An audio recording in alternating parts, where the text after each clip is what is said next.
All right, microphone check 1 2. What is this? In my kitchen right now. I had done this podcast recently already with this man who's in my kitchen now, and I don't like doing it over the phone because you lose the energy, and I just don't like the phone. His dog was barking. There's people knocking at his door and shit. So welcome back to the podcast, my good friend, my big brother, Mr. John Joseph. Yo, what's up? I love the 1950s style kitchen. Thank you, man. And my brother, Toby Kenobi. Before we get into your stuff, I've already mentioned this a couple of times in the podcast, but I remember the first time seeing you is me and Isaac and all of us. We were like the new guys on the block, and you're the OG. And we used to be at the hip hop club, Sheets and Pillows, a bunch of those spots, and you'd be there dancing. You'd be there with your people chilling, and we'd always see John. Like we'd like give each other a nod. Like, oh, that's John Joseph. Give like a heads up. That's like we're part of the same scene. Yeah. But he was like But that's nice to see you with the hip hop clubs before like we actually became friends. Yeah, and shit. I worked all them clubs, even in the early '80s, the fucking World and Payday. Oh yeah, Milky Payday. Way, yeah, which was prior to Bill Spector doing Sheets and Pillows. Yeah. I worked a lot of the outlaw parties, Love Transporter Room, and just ill shit because it was like they wanted, people from the neighborhood and who had, I guess, street cred and new people, and then I had people that I knew could fucking handle themselves working with me. So, but I got to see a lot of the great early acts, man. Big Daddy Kane and fucking everybody, man. Public Enemy and Tribe Called Quest. De La Soul's first show ever I was at. Damn. They did actually, I'm going to see Chuck Crook out here. He was the guy that put Payday together. He started doing parties on the Williamsburg Bridge in the middle, which was like fucking dangerous as fuck. And then they started doing like subway platform parties, like, and then he started getting like like if it was a synagogue or a bank or an empty place or a loft or warehouse, whatever the fuck, just to get, and he started bringing down Red Alert, Kid Capri, Kool Herc, just like all the old school people. But yeah, man, it was New York was the melting pot, I think, because like the punk rock and the hardcore came from the streets, and the hip hop was the same shit. It was like it was street culture. So you would see a lot of those cats going to Bad Brain shows, and somebody just told me that they worked for and the artists too. Like somebody was like told me that this photographer, Danny Hamilton, he's pretty famous dude from Old School Brother. He's like, yo, like all these hip hop heads came when you played with the Bad Brains, and then fucking Jean-Michel Basquiat was there, and like all these motherfuckers, Andy Warhol, and like so it was like New York's just always been one of those places where everything kind of everybody meshes together. Yeah, that's what I was gonna say. I was gonna ask you, like, you summed it up for me. Why you think hip hop and hardcore went hand in hand? Because I feel like New York City was the main place where that really had that real connection. I'm not sure about other cities. I'm sure Philly and other places had it, but the New York hip hop. It was like I didn't see that because Philly, it was like, and even DC, you had, like I was down there, and the big thing down there wasn't hip hop. It was go-go. Yeah. So like, I used to go to the go-go shows with some of the cats from DC and like that type of shit. But, you'd be going in areas and they'd be like, yo, what the fuck is these white boys doing here type shit. Like Petworth and Trouble Funk and all that shit. Yeah. Like, but New York really was more of like, it was cool for everybody. Yeah. Like, no beef. Yeah. And then you started getting the latest shit. Shit started getting ill. In the 90s, when early 90s. Motherfuckers were like, fuck Compton. And all that shit. And the war shit started going down. Yeah, the gang shit. All that was different. Yeah, it changed. Like, But I do feel like Public Enemy lyrically was pretty punk rock, like lyrically. Fucking revolutionary, man. I love that album first. And I remember hearing NWA when the album came out. This brother was coming down the street, St. Mark's, and I was sitting right outside Fun City. Yeah. Like on that stoop. It wasn't even Fun City yet. And he was playing fucking NWA, Niggas with Attitudes. I'm like, yo, what the fuck is that? He's like, yo, man, this LA gang and shit, and they rap. That's what he told me. And I was like, and then that summer, like, all the cars were playing "Fuck the Police." Yeah. And the cops was pulling them over. "Fuck the police," coming Damn. straight from the underground. Yeah. It was just. That's pretty punk, though. I mean, Oh, fuck. dude, come on, that's revolutionary shit, bro. Yeah. I mean, we had Nazi punks fuck off and other shit like that, Yeah, other anthems, but like, Dead Kennedys. so were you born in New York City? Yeah, man, born in Elmhurst, Queens, 1962. Queens. October 3rd. Yeah, I'm a Queens motherfucker, but my mom's moved. You know, we bounced around as anyone who doesn't know our story. We were on the run. There's a picture in my book, Evolution of a Cro-Magnon, when I came home from the hospital, and my father was holding me, and my mother was standing next to her, but it's deceptive because you're like, oh, what a happy family, but then if you look behind my mother, my brother's hiding behind her in fear of him because, like, even while she was pregnant with me, he was beating her. He raped her. That's how I was conceived. Like, he was a brutal fucking dude, man. Holy fuck. So, like, how soon after, like, when did your dad leave your life? Oh, right on early. He just bounced in, beat up my mom, would take her money and go take it to his other girlfriend. Yeah, he never fucking gave my mother a dime. She had 3 kids by the time she was 21. 2 of them out of a rape. Holy fuck, and, man. yeah, the only Did you ever one... see your dad after that? No, man. Nope. You know, somebody reached out and wanted to get in touch. He gave this weird shit happened, and somebody knew him, and fucking... He called my house in, like, 1999 and was like... I was like, it was like the day before New Year's. And, and I was like, hello? And he's like, hello, John? And I was like, yeah, who's this? He's like, this is your father. And then I was like, oh, shit, this dude gave him my number. I said, motherfucker, you ain't my father. You're a fucking sperm donor.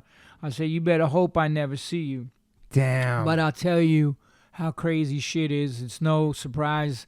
My younger brother's an addict, Frank. Yeah. He's been dealing with it for years. So he had to go to the VA.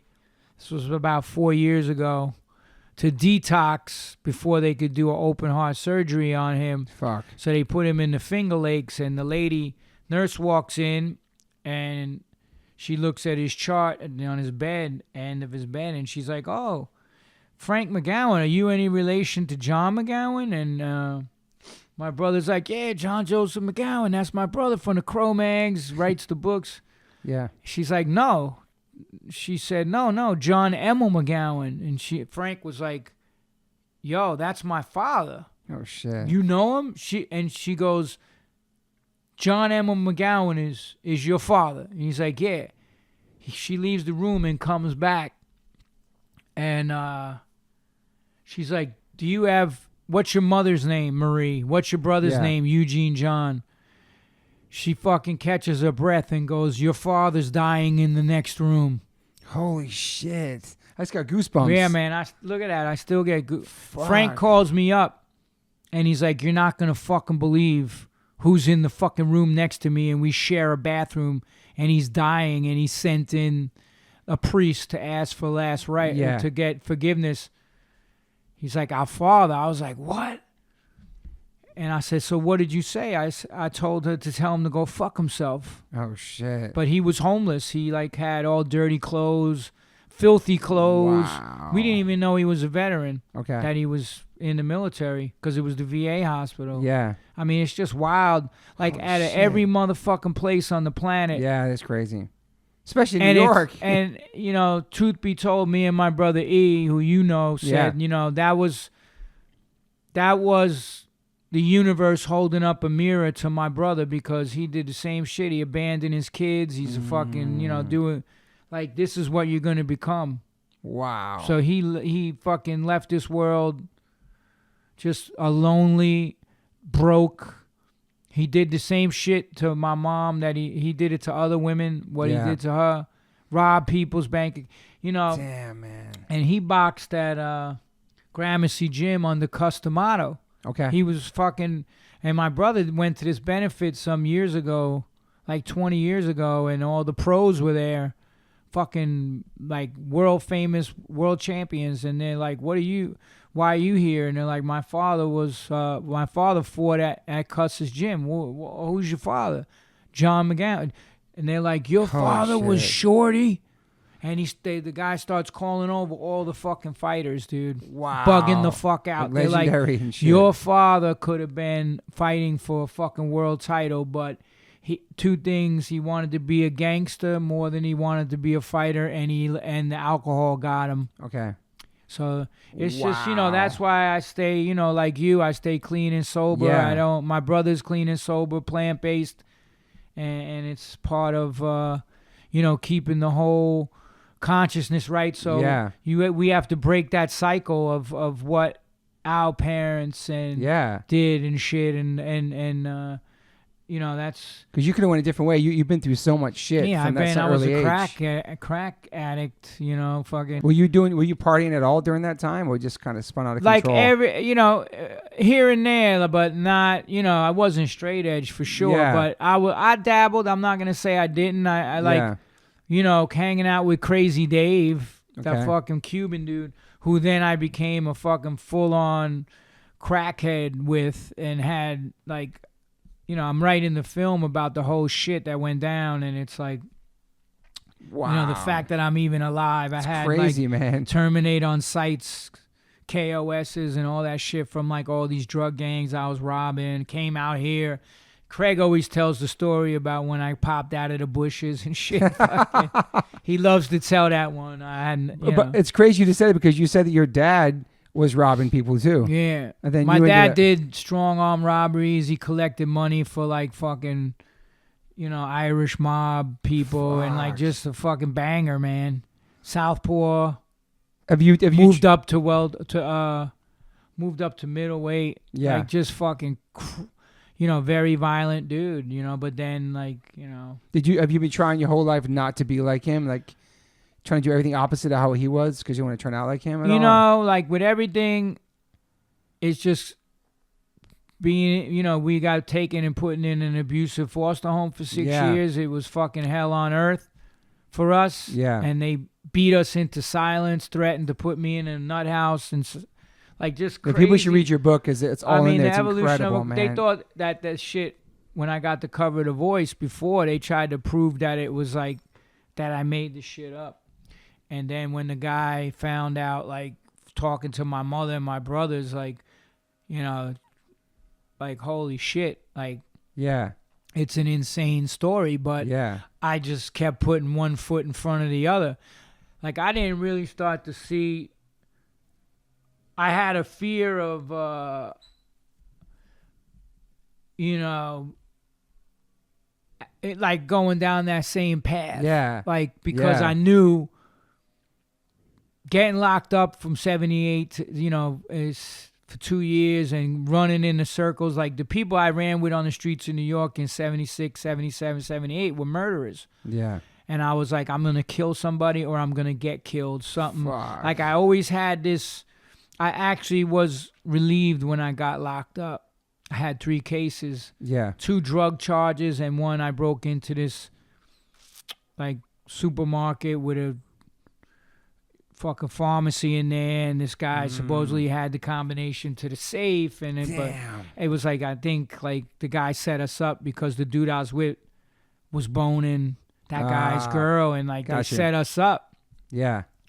So but when I got locked up, I was like, and I was the only dude that was white in Spofford, and to set the tone, Roots came out on TV, I remember and the 5%ers, which is the violent, radical wing of the Nation of Islam that took over the prison systems and called white people Yaku, the devil.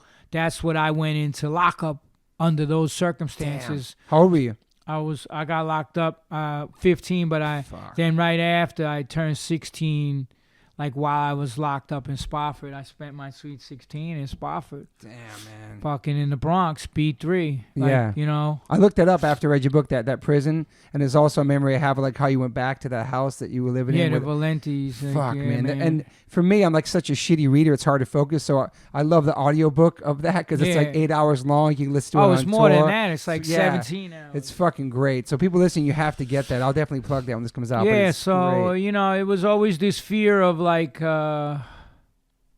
know, dying or getting locked up or. I didn't fear death, man. Okay. You know, like I just, not to sound like whatever, but when I was an addict, I was like, I did shit to try to get killed. Like, even when I was on the streets and like my first girl died of a heroin overdose, shit just started getting really fucked up. Yeah. Like, and then I was like, where do I go? What do I do? You know, it just, the walls started, I had this feeling like the walls was closing in on me.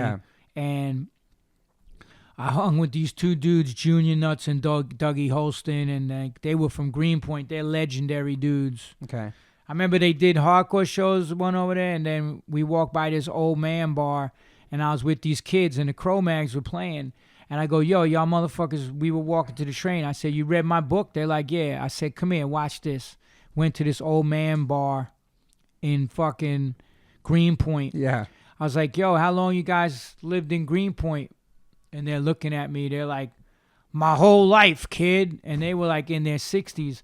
I said, you guys remember two guys named Junior Nuts and Dougie Holston? And their fucking eyes got big as fucking saucers. Damn. And they were like, how do you know them? I said, I used to rob all the houses with them and come to Pops here in Greenpoint and fence all the shit. Yeah. In 76 and 77. Fuck. They were like, what?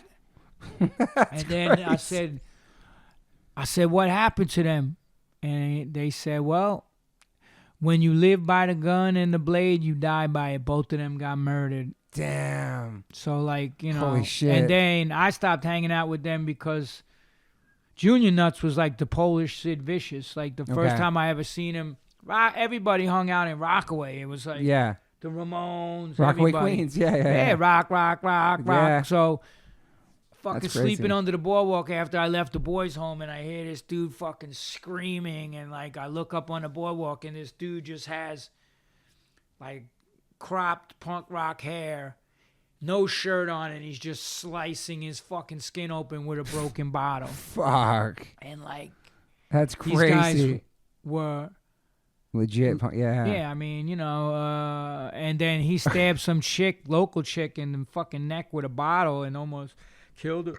And they had to split, so then I had to split. And, I mean, it was just a violent world. You know, my first acid trip in St. John's, the guy tried to murder me with a knife. The guy, Keela, who got set on, Bobby K, that got set on fire. Oh, yeah. You know, and it was a much different, much different time. Were you going from school to school and stuff? Nah, man, I dropped the fuck out in 6th grade. I was in PS 180, and I said, fuck this. When I left the boys' home, that was it. I didn't even make it into 7th grade. Wow. Yeah, I started fucking up in St. John's at 13. Okay. So I was they closed that first house down in 75. We kept a diary and we never told them nothing, but then the shit started getting so out of hand with the beatings and like everything, and we got older and wiser. Yeah. And then I wonder what happened to those people, the ones that gave you those shitty sandwiches and all that stuff. Yeah, the fucking Oreo spit sandwiches. Yeah. Like, he died of cancer, and they all fucked up. The money they bought their kids a house that burned down. One of them died in it. Like crazy. You karma. know, they have a saying: "Karma never forgets an address." Man. Oh, you know, like that, yeah. So I didn't wish nothing on him, but I was just glad to get the fuck out of there. Yeah. And then we went to this other fucking bounced around, and then they found us a foster home in Garden City, and they had the same last name as us, McGowen. Oh, shit. And they were the bank president, and fucking Garden City was very wealthy. Yeah. So they thought they were getting 3 little cute Irish fucking kids, and we were terrorists because we just got abused for 6 years. Yeah. So what the fuck? Like we were robbing them and just doing crazy shit. Fuck. And like, yeah, it was, and that's when I heard Iggy Pop then, 75, Raw Power and all that. And I was like, what the fuck? So, like, I used to dress like Parliament Funkadelic and then, like, platform shoes, like, the whole shit. I love to see you follow that shit. I made them take me to, like, a fucking soul boutique in Hempstead. They were like, you know, and she's like this rich white lady in a Mercedes, you know, like, what the fuck? This is McGowan's from Garden City. Yeah, and then, like, sick. Then they started realizing, like, first we showed up with nothing. We had no possessions. They didn't buy us clothes. We would climb into a fucking pour box and wear the shit till it fell off. Damn. Like, these people were fucked up. Yeah. And then he started, like, getting, like, fancier clothes and shit? Well, when we got to Garden City, they were like, where's all your stuff? And they started, because the social worker didn't tell them. This guy, Mr. Hayes, was our social worker. And he never told them, like, yo, these kids just been through hell. Yeah. Because they wouldn't have taken us. Yeah. So, like, they fucking made him air. I didn't even think we lasted 6 months, and they were like, come get these motherfuckers out of here.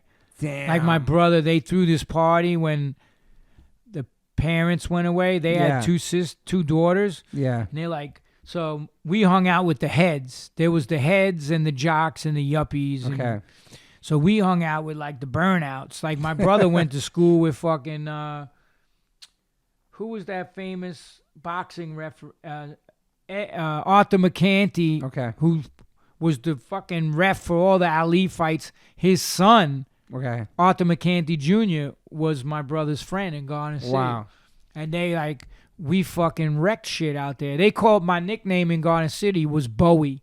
That's what they called me, because I had the spiked blonde haircut, the fucking crazy shirts and pants, and they were like, and they're all yuppies with fucking alligator shirts. They're like, what the fuck is this dude? Were you a huge Bowie fan? Yeah, I love Bowie, Parliament Funk. I love black music, and then I started getting into the punk, you know, the rock shit too. So Iggy Pop was like kind of the... Yeah, Iggy was like the Stooges, and then like you start looking up all, you know, just going down. Yeah. And it wasn't like, there wasn't an internet then. It was like, you would fucking read an article or go in a record store and look at the album covers and be like, oh shit. Like, I didn't even know what Black Sabbath was when I got that record in 74, Paranoid. I just looked at the cover. I was like, what the fuck is this? And then I put it on in my aunt's house, man. And I played it like 50 fucking times. And I was like, this is insane. That was like the first hard War music. Pigs. Yeah, War Pigs, yeah. But, so what was your first show? My first what? Like you went to first my exposure first to it. concert.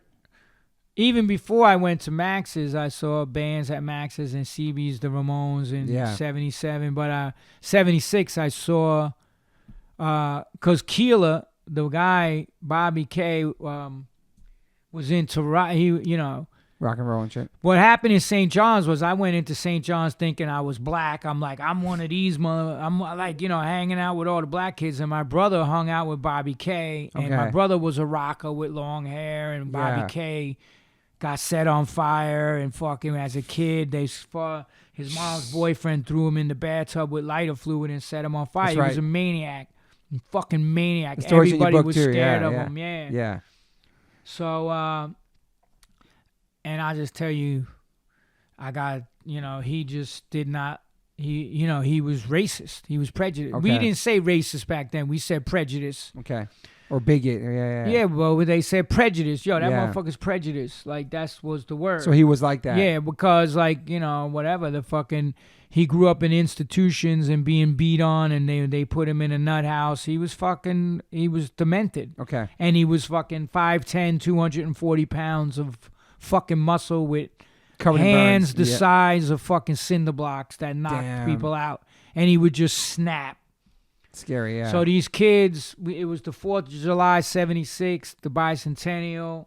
Yeah. They had this big dance. I'm thinking, I'm one of the brothers waiting, they had the girls home come. Okay. I'm like, I'm going to get some fucking sisters. I mean, these kids were taking me to their houses and in Bed-Stuy and fucking Harlem and making fried bologna sandwiches. Way before it is like it is now. And Gabardines, if anybody's old school New York. It's these fucking pants. Okay. And then there's a strip down each side on the outside, and then you would take, it would separate, and there was a colored strip. So you would take that out and sew in another color. I had the Pro Kids. I was going to Allerton Avenue in the Bronx playing ball. I thought I was one of them. That's awesome. And then what happened was, they called Rockaway the Irish Riviera. So fucking, they hated that the black kids were in their neighborhood. This is like, in Plop, in the middle of Rockaway Beach, 110th Street, is a home in an all-Irish neighborhood with black kids. They weren't allowed to walk in the basketball court. They weren't allowed to do anything. They got beat up. Damn, man. So when all the vans with the girls pull in, I'm like, yeah. And then they started being like, you little white honky motherfucker. Like all the girls were fucking, imagine what they went through as kids. Yeah. To be where they are. They was not feeling whitey. So I was all dejected. I went to like Rockaway Playland and walked up the beach and smoked a bunch of Thai stick and hash oil. Everybody was partying on the beach. Yeah. I come back to the home and there's like fucking cop cars and all kinds of shit and ambulances. The white people in the neighborhood threw Molotovs and burned some of the kids up that were in the schoolyard dance. Fuck.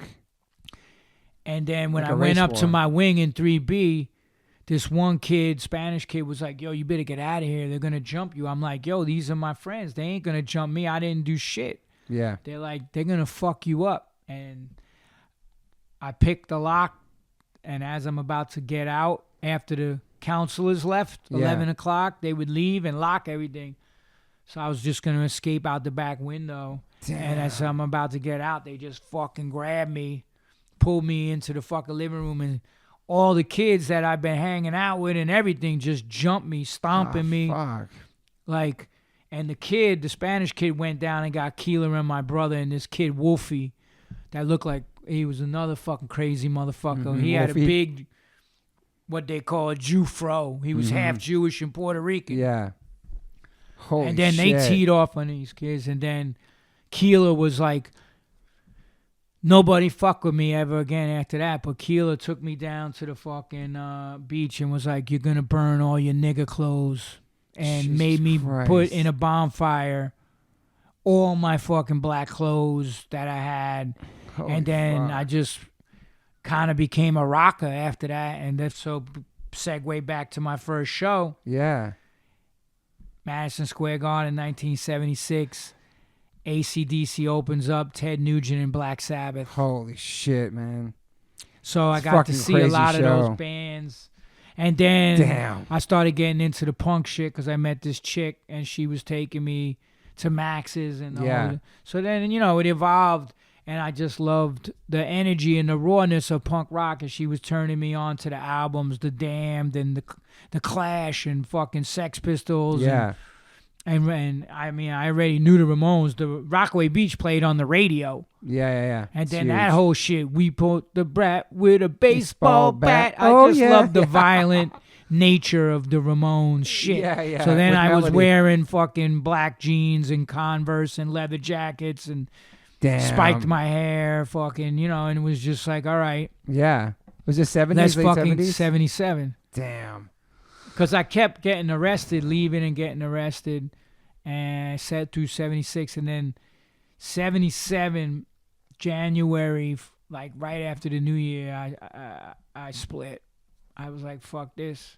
Left New York? I never went, So I had 3 cases by the time they finally caught up with me, the cops. Oh, fuck, you on the run for a while. Yeah, I was on the run, and then I was on the run 15 years when I was AWOL.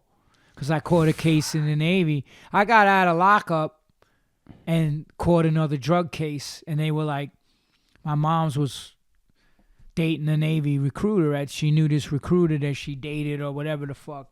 He's like, I can get your whole shit exonerated and you go into the Navy on the buddy program with your brother E. Okay, the 3 charges dropped and go to the Navy. No, the 3 charges were, I did time for those. Okay. This was another charge when I got out. I sold fucking to an undercover cop. And then they caught me with bags. I was holding heroin for the junkies in Rockaway Beach on 116. So Holy they caught me shit. with that, and I sold weed to an undercover. Damn. So then they were like, you're going to do 4 to 6 in the lockup or 4 years Navy. So as I always say, the state didn't raise no fool. I said, give me the fucking 4 years. Got into boot camp. Everything was going good. Got down to Norfolk and started smuggling and hustling and selling drugs. Damn. And, my ship, I was... On the base? Yeah, on the base. Wow. I was selling acid, pills, cocaine, weed, whatever the fuck. So... How old were you then? 17. Fuck. Okay. Yes. 18. 19. So now you're the Navy. Now you're still hustling. So in Virginia. I'm smuggling on the ship. I went to Jamaica. I smuggled back smuggled pounds of weed back. Fuck. Fucking. So then I sold pills to an undercover cop at this punk rock club that had punk shows. Yeah. Like, I was at a 999 show. Nice. And we I talked about that. sold. Great band. Everybody was just standing there. I was diving off the stage onto the tables, and the guys from 999 were like, when they played Homicide and the other songs, they're like, here's a bloke that knows how to party. Like, he knows what it, like.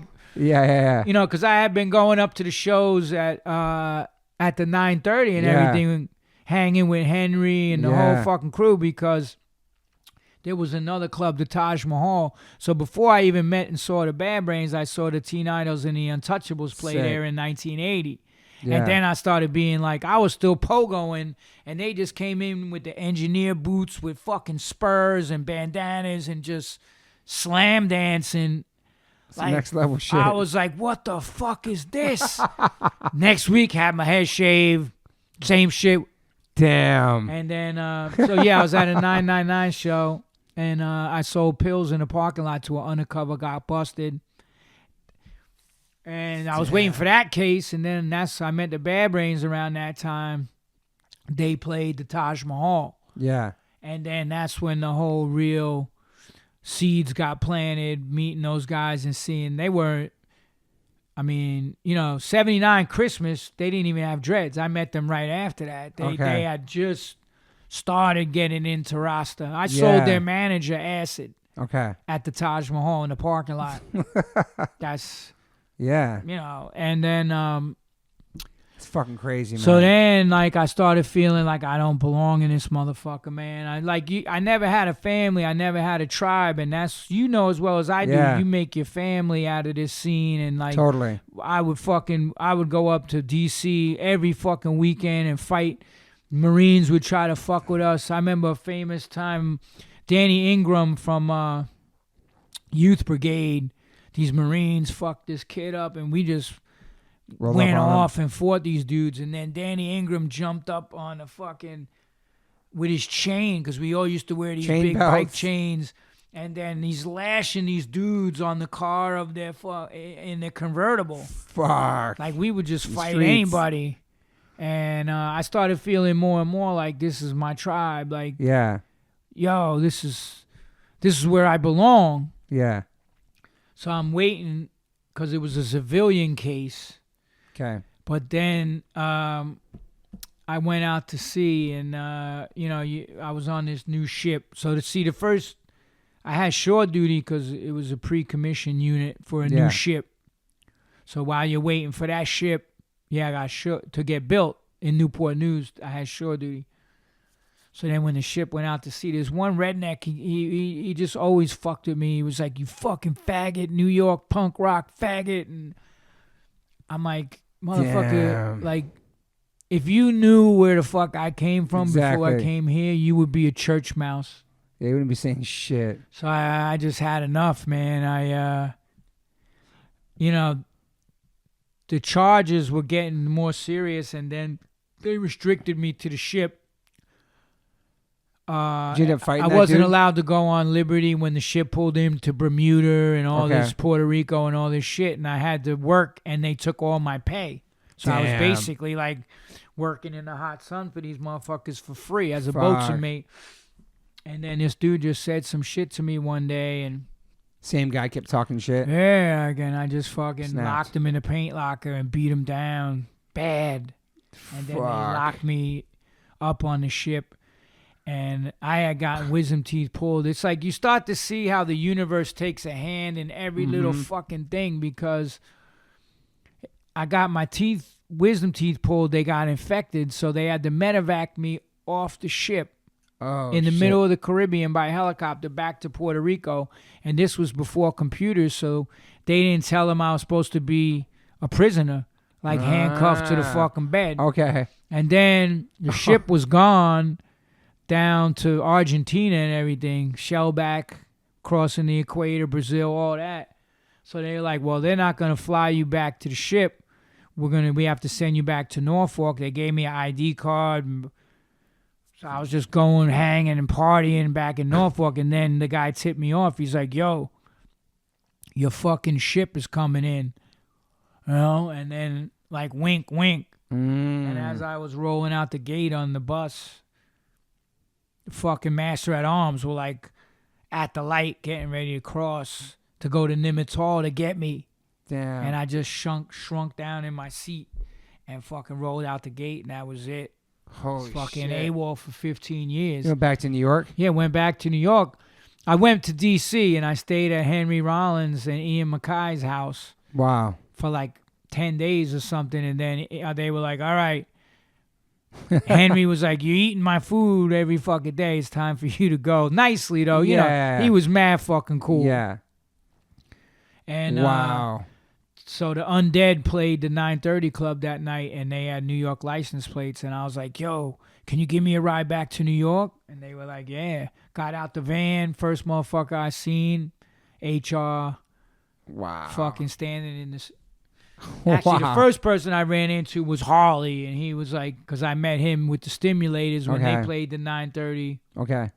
And then he's like, yo, I'm going over to meet HR. And then fucking HR was at the, he's like, we're going to run into each other again. And then he was living at 171. He's like, Rastafari, full on dreads. Damn. And I moved in, you know, slightly right after that with them guys. And started going on the road with them and stuff, right?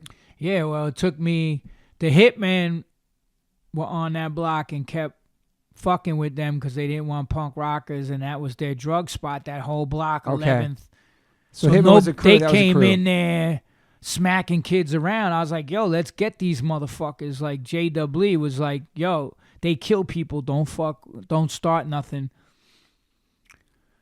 So the dude, Crazy Eddie, tried to stab me, and I, just playing around with a knife, and I was like, yo, the band was playing. I was like, yo, if you do that again, I'm gonna fucking kill you. And like, he didn't hear what I said, but when we went outside, they were smacking everybody, get the fuck out of here, don't come back. And I just didn't leave, and he came up to me, and he was like, yo, you can't hear what the fuck we said? I said, yeah, I heard you. I ain't leave, mouth off to him. And then he tried to stab me. I blocked it. I fucking cracked him. The leader was one of the main dudes. Fuck. And he went down, and I took his head. I snapped. I was on a Quaalude, still doing drugs. Gorilla Biscuit, for those who motherfuckers don't know. Word. That's why you get gorilla strength and think you're invincible. So I started bashing his head off the curb as I had him down outside 171, and then damn, the other motherfuckers came at me, and I took my chain off, and I got in a chain fight with these motherfuckers, and all the punk rockers, not one of them helped me. Wow. And then I tried to run back in the studio, and it was one of the Beastie Boys tried to lock the studio door on me, and I pushed in. I got stabbed in the shoulder, went out the back window. Fuck. And then nobody would hang out with me because they had a fucking bounty on you, terminate on sight. Like, they were like, yo, we're going to kill that motherfucker.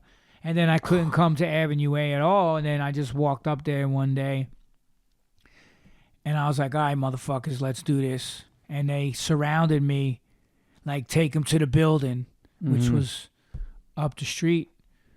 And that's when Doc and Daryl ran out of the studio right then and were like, yo, yo, yo, yo, hold up. They're like, yo, this don't concern you, Dread. And Doc and Daryl were the ones that squashed it. That's amazing, man. And then he gave me respect. They're like, you the only white boy out of all these motherfuckers that got any heart. they stopped fucking with 171, and then the Bad Brains and then I moved in. Wow. And then I started roadieing with them, and they got me a job at a health food store. And Yeah. the rehearsals with the CroMags started with Dave Hahn was the Bad Brains manager, Dave Stein, not the lawyer, another Dave Stein on guitar, and we started working. What year was that?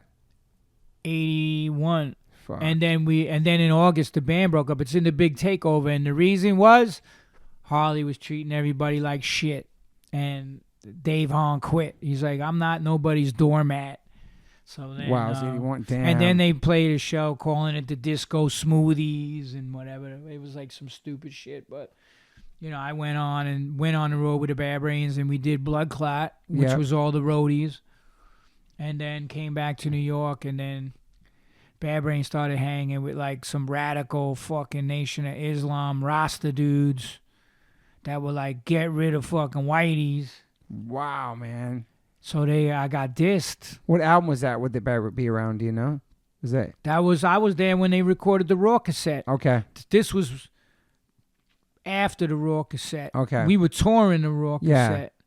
And it was just, I was there when they made that record, and what I saw, I mean, I get goosebumps to this day. Yeah, man. Being in the engineer booth with J-Dubs and watching the most incredible fucking shit, and then having HR explain the lyrics to me, going to make vegan sandwiches in fucking Tompkins Square Park. We would go to this bakery, get avocados and fucking peanut butter and fresh bread, and then sit in the thing talking about Babylon and the revolution, and like it just affected me. And then they got me a job at a health food store. So they're the ones that kind of got you into the plant-based life, 100%. Yeah, they inspired you, because J.W. was a fucking raw foodist. Okay. Their sound man who produced that record. Way back which no one ever made them sound like the Bad Brains. That was the only dude. You will not find another record where they sound like the Bad Brains. Wow. Past the raw cassette.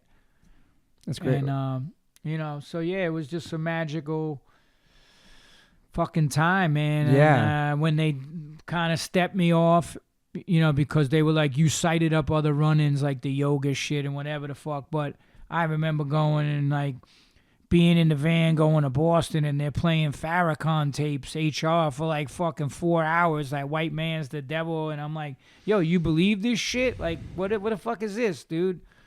So then like I got dissed, and it kind of fucked me up because like I thought I really felt. Well, it's the same thing that happened was when you my were a kid, brother. though. When you were dressing like, it's the same thing that happened when you were a kid. When you were dressing like all soul, and you had and then like that got shut down. You know what I mean? Like, and that's the other thing is like it kind of fucked me up, and then I had gotten into the Krishna stuff, and then I was like, I just went and became a monk for 2 years almost. Wow. And what got you into the Krishna conscious? I worked at this health food store. So the Bad Brains, first single, The Pay to Come, Stay Close to Me, was produced by Jimmy Quid. Okay. Jimmy Quid was in the Dots. Okay. The drummer from the Dots, Vinny Signorelli, who's now the drummer for the Unsane, was the manager of the store. Okay. So every day we used to go over there, and he would feed us, and then they were like, yo, we need somebody.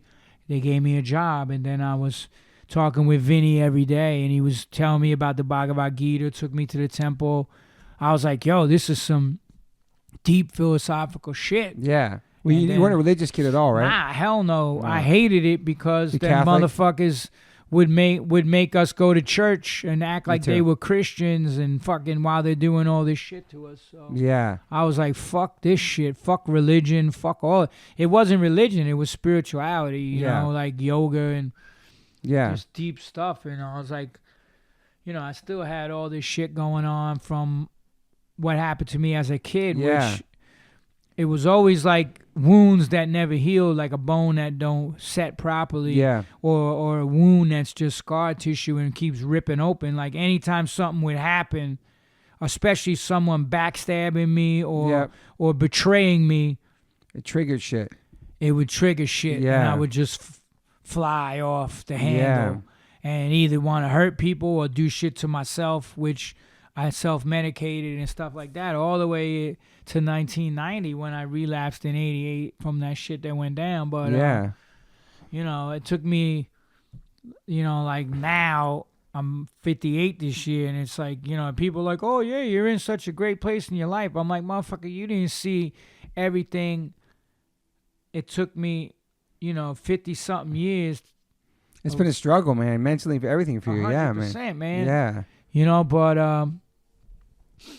so when I left the temple, they had gotten the Harley would see me at Tompkins Square Park and be like, yo, fuck this Krishna shit. Come on, I'm getting the band back together. I was like, nah, man, this is what I'm doing. And then they got Eric Casanova to do 2 shows, and Harley fired him. And then I was already out of the temple. Yeah. And then... was Bloodclot named after a nickname you got from the Bad Brains? What happened was every time something went wrong, they'd be like, fix the blood clot this, the blood clot that. And I was Earl's drum tech. So it was my job to fix the shit. And then the roadies formed a band, and they called it Bloodclot because we fixed the blood clot situations. And then there was other Johns on the scene. So they're like, oh, John who? John from Bloodclot. John Bloodclot. And then, Bloodclot. So that's amazing. That's how that shit came about. It's interesting because H2O started as roadies for Sick of It All. Yeah, they did was I a know joke. your history, brother. And then you give me my name, Toby One Kenobi. Toby One, man. Taras Clot. So we got Adam Blake in the house. Adam. So we're talking about on his Krishna conscious when that started and stuff. Adam Blake, come in. Up, big man? Sit down, Blakey Blake. Am I sitting now? Sit down, chill.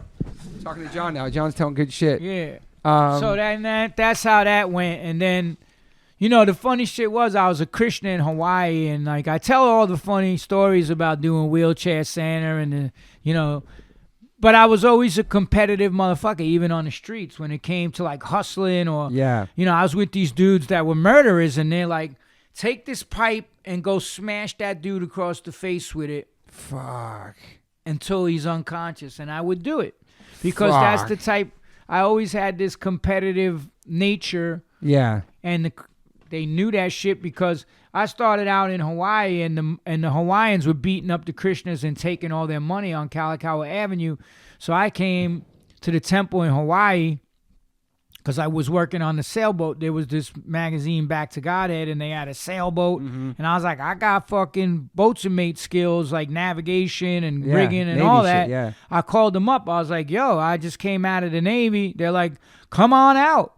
So I go out there, and I was just working on the Jaladuta 2. The Jaladuta was the boat that brought Prabhupada from India, and it was this sailboat that sailed around the islands, and they gave programs and cooked prasadam and chanted. Okay. It was fucking amazing. Yeah. Sailing around, swimming in Kaneohe Bay and fucking working on this boat. And then I came back to the Oahu Temple in Ko'ela Way, and I'm eating breakfast one day, and a devotee comes in, and his face is all fucked up. I'm like, what the fuck happened to him? They're like, oh, the Hawaiians, they keep beating him up and taking his money. I was like, what? I was like, and then there was this other big white dude who was a boxer. He was a pro boxer, and he was fucking big. Yeah. So then I was like, he's like, yeah, man, like, I go down there, but it's too many of them. I was like, well, yo, I'll go down there with you tomorrow. Let's fucking, they're not going to touch this guy no more. Let's fucking go down and handle it. Yeah. And, I boxed in lockup. I went in 135, and like they say, you got to get your weight up. I hit the weights. I boxed. I was always a street fighter. Yeah. So then I just started getting real nice with the hands, and they even took up some martial arts or whatever. I learned all that elbow striking and all the knee shit way back before anybody was into that shit. Yeah. And then, I went down the next day, and this fucking, they would make cookies for the Hawaiians, right? Yeah. Thinking like, oh yeah, we'll give them cookies, and their philosophy is if you give them prasadam, it's gonna change them, right? So he goes, they call white people howlies, right? So this big fucking Hawaiian dude, big dude, goes, hey, howly Krishna, to my friend who was the big money collector. He's like, let me get a cookie, brah. So he goes to get the cookie, and as he bends over, boom, fucking cracks him. I was like, what the fuck? So I squared off with the dude, and it was outside the international marketplace, and they had these square cement things that they put the flowers in. Yeah. And they had spikes sticking up so that nobody sat on it. Yeah. So I just started duking the dude, and then I pressed him on it, and I jumped up, and the shit punctured his fucking lung, and I fucked him up, and they locked me up. Oh, shit, in But Hawaii. the dude spit in my face and came at me when I was like, yo. So then there was a witness, and they said, no, man. I saw everything that happened. The guy assaulted him, and then he tried to stop it, and then he fucking came at him and spit at him, and he just defended himself. But while I was in lockup there, they saw my death before dishonor thing in the jail, and they're like, you escaped from the military. I was like, nah, I had a fake ID the Krishnas gave me. Oh, shit. But, I got out, and I went back down, and all those dudes were like, because their whole scam was they sold beet weed to the fucking tourists. They sold, they made shit out of seaweed, and they would rip the tourists off. So then the dude was like, I fought these Marines one time, these born-again Christian Marines, attacked the devotee. I mean, I was fighting like crazy. You became like a Krishna warrior in a sense. Like I was fighting motherfuckers because I'm like, you're not going to put your hands on these devotees. But then that guy got out, and they rolled up, and I was like, oh, shit. He's like, hey, man. I was like, look. Because he came back, and I started telling the tourists, don't buy that's fake weed, man. Don't buy that shit. So then it was like this whole... I was like, yo, I'm not scared to fight any of you motherfuckers, man. I'll fight you to the fucking death. Because, the philosophy, if you die on the battlefield, you're getting an elevated birth. Chachiya. So I had no fear of nothing. Yeah. I was like, look, you got your gig and we got ours. Don't fuck with us. We won't fuck with you. Yeah. And then I showed him how to make the fake acid shit that I was making on the streets. And then they just never bothered us again after that. And then the funny shit was I saw these people had just saw the Bad Brains in the end of 82 when they played in L.A. And they had the Bad Brains shirt on. And then I was like, wow. And it was like this hot punk rock chick and her boyfriend. And I was like, my mind started wandering, and I started being like, homesick. Yeah. And then I lasted a little. After a year, I went back to New York. But then I was the biggest collector out there, besides this other guy that I was protecting, making crazy money. Okay. So when I got back to New York, they were like, the guy who was the guru for a scammer from Hawaii sees me in the Brooklyn Temple and was like, I helped them move from 7th Avenue to Brooklyn. And then he's like, that guy's huge. We have to get him in the temple. He's a big collector.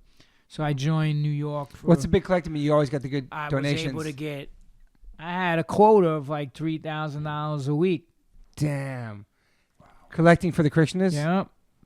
Hustles, man. Stickers and fucking whatever the fuck. Wheelchair Santa I was doing. Christmas time. So that's scams that Christians would run to make money. Dude, the first time they got this thing called the Christmas Marathon, and I'm eating chow. All of a sudden, I start seeing Raggedy Anns, mimes, clowns, like all these motherfuckers coming in costumes. I'm like, what the fuck is this? They're like, oh, it's the Christmas Marathon. Wow. Like everybody's a big fundraiser right now, and like, they were saying it's to give out books. It was to pad motherfuckers' bank accounts. Damn, so I collected all this money, and I came in second place in the marathon behind this guy, Adi Parush, who was just, me and him were neck and neck. You know Adi Parush? Blonde haired. Yeah. They burned him out. They took his van. Like, these dudes were having, this one dude had boyfriends and fucking stealing money and buying Persian rugs to have sex on in the Trump Towers. The other guy was fucking boning a 15-year-old girl and stole $2 million. They were like the worst of the worst, but they hid everything from us. But there's good Christians too that could do shit. Yeah.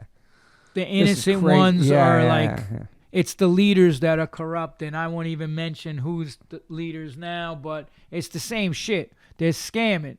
They fucking got bank accounts in their Western names. Ramapod got kicked out of the Brooklyn Temple.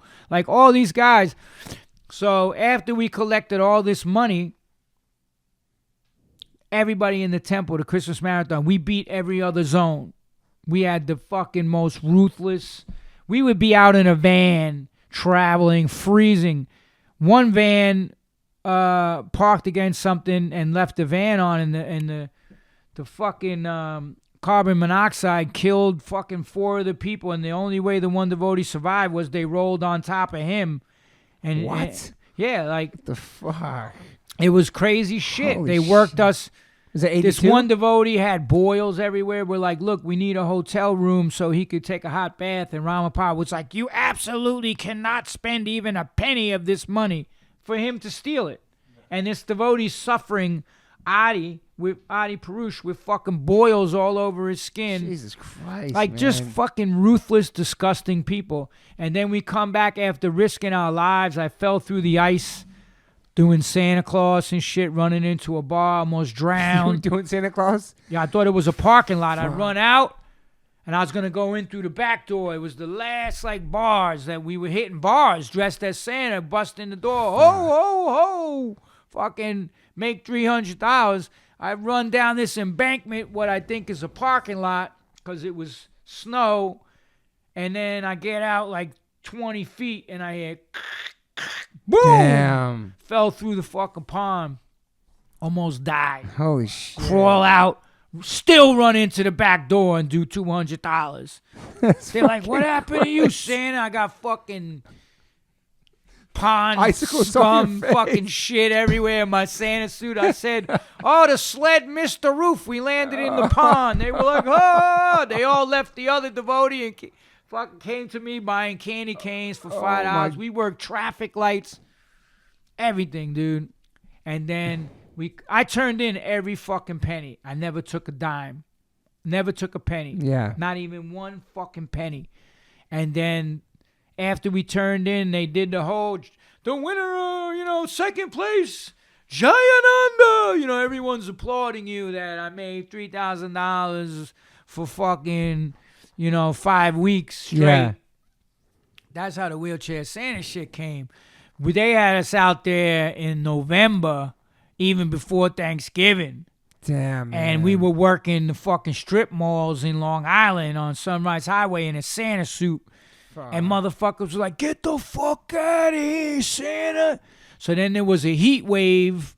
It was fucking 70-something degrees, and they made us work out there with Santa suits, and I got this jock itch that was so bad I couldn't walk. My knee fucked up. Like swamp I ass? hurt myself in the Navy.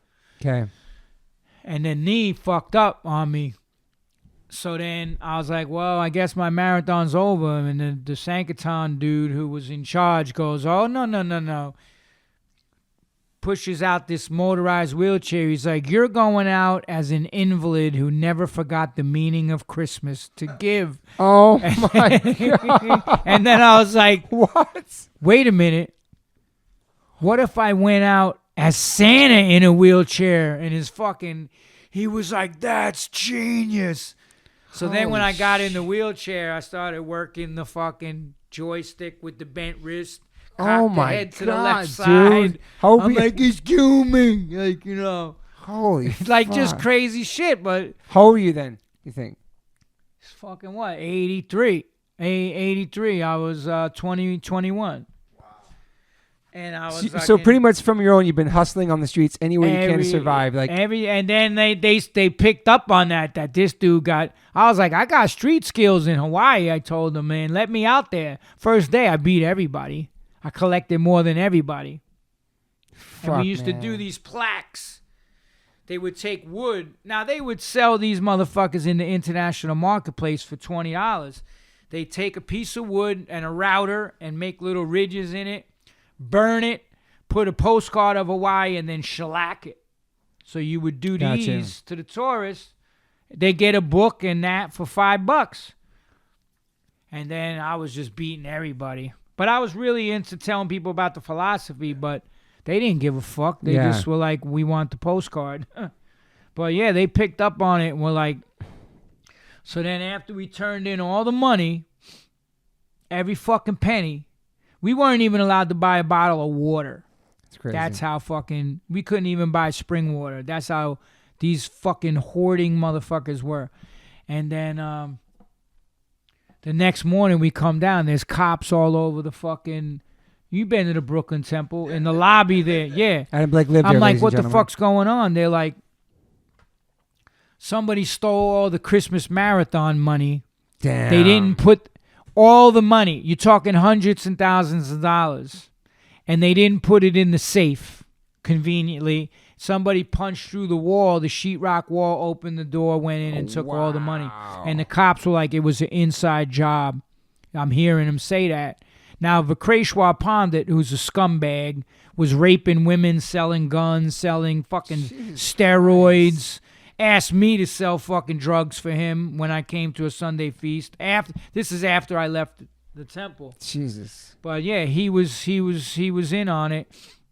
Then I started hearing from this devotee Kapinja that this is all one big scam. They're all doing what Prabhupada didn't want, and he started hyping me to the shit.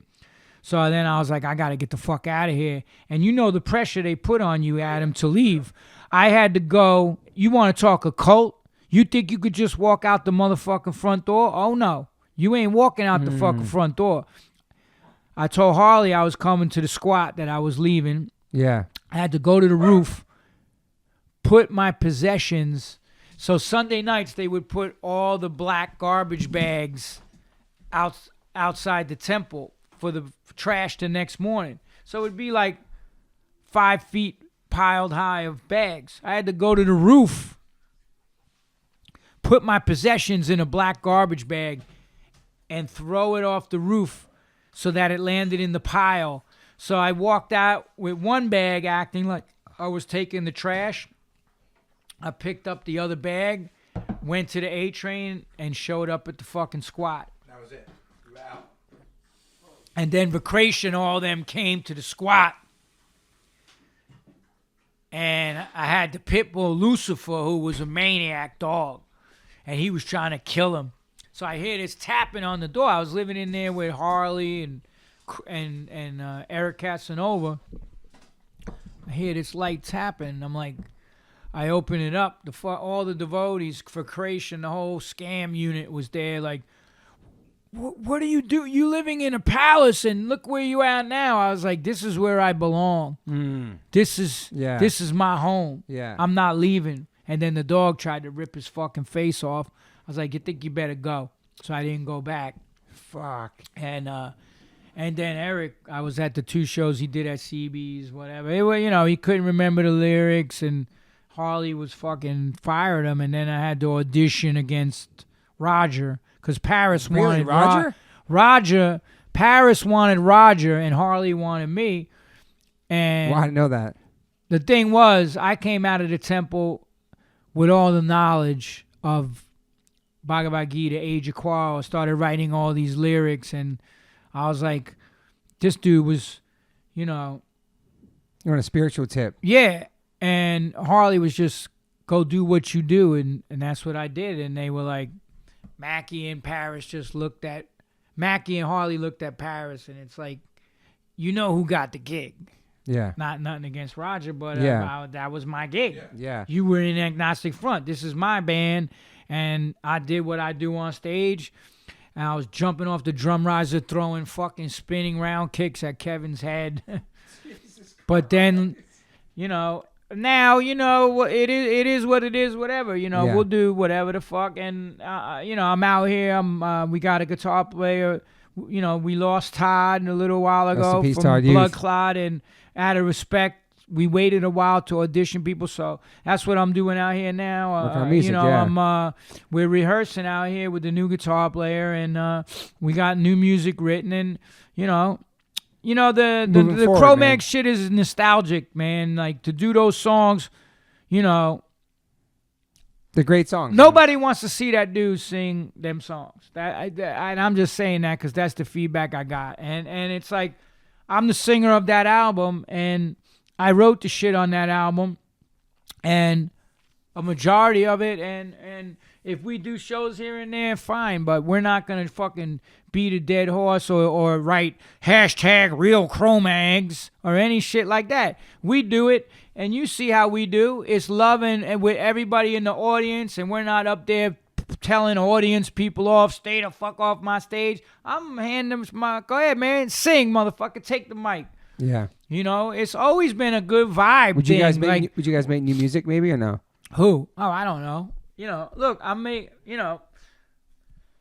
it's been years, but that's why I did the Bloodclot record, because I want to do new music, and me and Todd fucking put that album together, and it did really well, and then he relapsed and OD'd, and now we're doing new music, and it's all about, you know, my whole shit is keeping the PMA, and I don't want to be around people that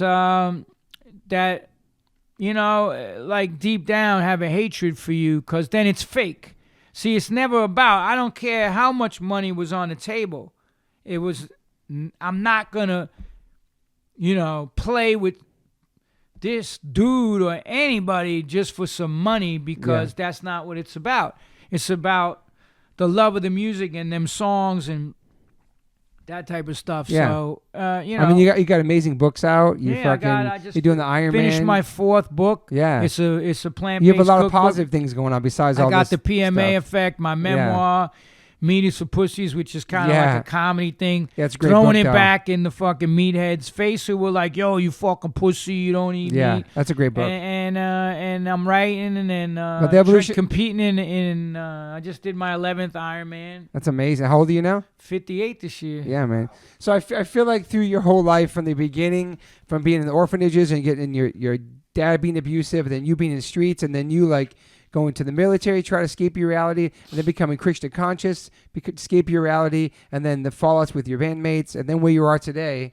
Like, how do you... One bandmate. Yeah, one bandmate, yeah. How do you feel as far as your... looking back on your legacy, I guess?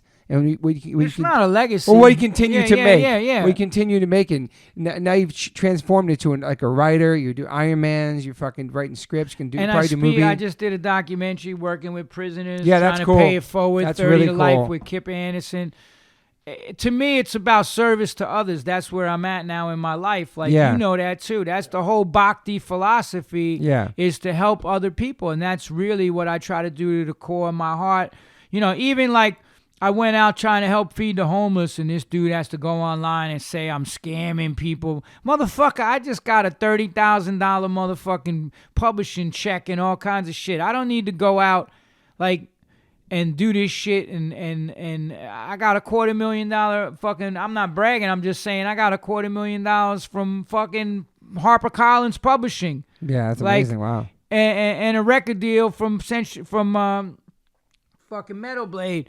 It's like it's about humbling yourself out and going and handing out those books and giving out these hats and then giving the money to Adi and saying and dude has to write, oh yeah, he's scared. Like my life has just really become about trying to help and service to other people and paying it forward, paying the information forward. And the thing is, though, if you know you're doing good, that's all that matters. Yeah. You know what you're doing as a person. You're trying to keep the PMA. It's a struggle for all of us. Regardless of what people are talking about you, you know who you are. Yeah. You know what you've done and accomplished. You know what I mean? I mean, you know, I could have owned a house. Instead, for 10 years, I kept the Bhakti Center open on St. Mark's.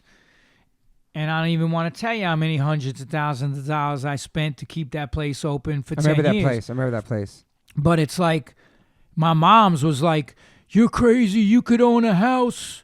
And then I said, just come and see what this place does. She came to the Sunday feast and saw all the people that place helped out. And she's like, now I get it. Now I understand. Yeah. Because like, we all come from fucked up shit. You come from crazy shit. We all do. So it's like the music. I think that's why we're all together in this music world, this scene especially. Yeah, you know, it's we're like, outcasts. You know, and then it's like, you know, you know, like I said, it's my tribe, and my tribe has expanded to, you know, I get fucking 100 fucking every 2 days, 100 letters of, yo, man, I went plant-based. Yeah. I got the YouTube cooking channel, The It's Hard awesome. Truth. Yeah, you put positive shit out there. It's like I'm just trying to put shit out there of what worked for me to keep me sober and clean. And Yeah. so I meet people in the plant-based community, vegan, schmegan, whatever the fuck, the Iron Man, Yeah. the writing The shit, the books. literary, the music. You inspired a lot of people. But, you know, people inspired me. And Yeah. I'll tell you something, because last summer we did a CroMags. We toured with Clutch and Killswitch and Yeah, look at a sick Hatebreed. tour. So we played this outdoor show in Providence, and one of the old school cats comes up to me. He was in McRad. Yeah, I love McRad. What's his name? Fucking, I forget his name. Chuck Trace? Nah, not Chuck. The guitar player. Okay, I don't know He his plays name. with HR now. Okay. I'm just having a fucking senior moment. His eyes here. did something crazy when you did that. They kind of went bugged out. No, I went like that. Oh, I crazy. stretched it. Oh, yeah. But This guy's doing eye stretches. so I said, yeah, I just got off the fucking plane. 6.5 hours. This guy's amazing. Came Slept straight to my 2 crib. hours. Thank you so much, John. No, Came straight to my house. HR was sitting in his car with his wife, and the window was down, and he comes up to me and goes, "Yo, man," like this cat that plays with HR. He's a white Rasta dude, and he goes, "Yo, man, you look great. You look fit. Like you know, I follow you on social media. You're helping so many people." And I pointed at the car. I go, "You see that man right there?" I said, "That's the candle that lit 10,000 other candles, because that man took time out of his life HR, yeah. in 1980 to mentor me and teach me all that shit in the beginning. And I went on to teach other people, and they taught other people. So that's how it worked. But all of that came from that man right there. Yeah. I would not be doing what I'm doing. Like when we went on tour with Bad Brains, I was out running with HR and then training with him and Yeah. doing all this positive stuff. Yeah. And he was that PMA. Yeah. You know, what is that? When I first heard attitude, I'm like, yo, what the fuck is that positive mental attitude Yep. that no matter what you go through in life, if you got the right mindset, you could get through anything. And that resonated with me, especially when I was going through all that shit. I came out of You've been through a jail, lot and of then I'm shit, man. drugged out and fucking slinging shit in the military and just so lost. There's so many lost souls that just go into the military. Not everybody goes in there now to be a Green Beret or a fucking SEAL. Yeah. It's like a lot of lost people that don't know what to do with their fucking life, that are looking for something. Yeah. And I think it's good that, you know, although these wars from the military-industrial complex are fucked up, we're over fighting wars for this and that, and I have my views on that whole Yeah. shit, but to get that discipline, like, it's a good thing. Yeah. And had I not gone into the Navy when I did, or chose the jail and got out after whatever 2 years, I wouldn't be sitting here with you. But everything led me down this path. Yeah. But that's why I said that's the man right there. Like, I give all credit to him. He took me to the health food store. He got me to meet Vinny Signorelli, who taught me about Prabhupada. Yeah. And just that whole, it's a whole like domino effect. It is, man. Also, And you're that's putting that when- shit out into the universe. Yeah, It comes you're back putting too, out man. positive energy. People Yeah. say to me, yo, man, I say, you don't owe me nothing. You know what? You just pay it forward. You go Totally. help somebody else now, and you reach out and you help somebody else that's struggling, and Is that's it. We're even. You don't have no debt to me. I'm just paying it forward because that's what I said. How do I pay you back? Yeah. And you can't. You just pay it forward. Yeah. So that's, you know, what how you I live try your to do life. with the books and just everything. And even when I put out Evolution of a Cro-Magnon, it was like so many people hit me up and were like, Woody Harrelson read the fucking book. It's awesome. It's just become this cult fucking book Yeah. of It's a this great story. book, man. Yeah. But it's really meant, like, it was a struggle saying what happened to me and my Yeah, brothers being totally. molested and all Therapeutic, this man. shit. And Yeah. I avoided that. I would I never get knew to that that about you part of either. the book and just break down crying and have to stop Yeah. and then not write for 3 months. That was very strong of you to write that and put that out there, Took- man. It was very, very difficult to put that out there. But by sharing that with other people. But so many people hit me up. The same shit happened to me. Having the courage, you helped me. And it was my writing teacher, Robert McKee, who actually, he was the one, because I was writing a script. You remember Priscilla? Yep. We were writing, and a lot of the stories was based on what I went through as a kid. Yeah. But she knew I was holding something back. And one night I just had this dream. These older dudes in the home that were doing shit to me in this dream, they made us sleep in a cold garage, and in the dream, they just came and pulled the blankets off me, and I just sat there freezing, and I just woke up like crying hysterically. Fuck. And it was a metaphor for what they took from me. And then I told Priscilla everything that happened. Like, she never knew. I think she had an idea I wasn't telling the whole story. And then when I went to Robert McKee's seminar, the 3-day story thing, which is famous. If you saw Adaptation. Yeah, Adaptation, yeah. Brian Cox played Robert McKee, nailed it. But I went there. So between when he would take the breaks, smoke breaks, you could go up and ask him a question. Now, I had been fucking with the book, but I couldn't put that shit in there. I couldn't put those words to paper like, yo, these people sexually molested me. Fuck, man. I would just keep jumping over it. Yeah. But then I said to McKee, I go, yo, like, I waited till everybody else left and he was smoking a cigarette. And I was like, Mr. McKee, like, I want to ask you, for my writing project, like, as far as, like, a child that was abused, and he stops me and he goes, child abuse is the number one cliche for bad writers who can't write in-depth, deep characters with subtext. And they write flat characters that the audience would not give two shits about if they didn't put the fact that they were abused or molested or whatever into the script. No one would care about that character. He goes, it's not what happens to somebody, it's what they do as a result. Fucking light came on. Wow. And then when he signed my book, he knew what I was talking about. Yeah. He wrote in my book, always write the truth in my storybook. Awesome. Yeah. And that's when I wrote the book. And then I had the courage to be like, boom. Yeah. Gotta go in there. And then everybody was writing me, oh man, I had all this shit happen to me. Yeah, it's great. Very famous people. Yeah. Like I'm not a name dropper. Yeah. But like a lot of people were like, that shit happened to me, and because like it's a fucked up world we live in, man, and people do shit to kids. That's just, and that's my message. If that shit happened to you or you went through some bad shit, you got to work it out. You got to talk about it to the right people. I have my method of doing it. Don't keep it inside. But you don't keep that shit inside because it'll fucking destroy you.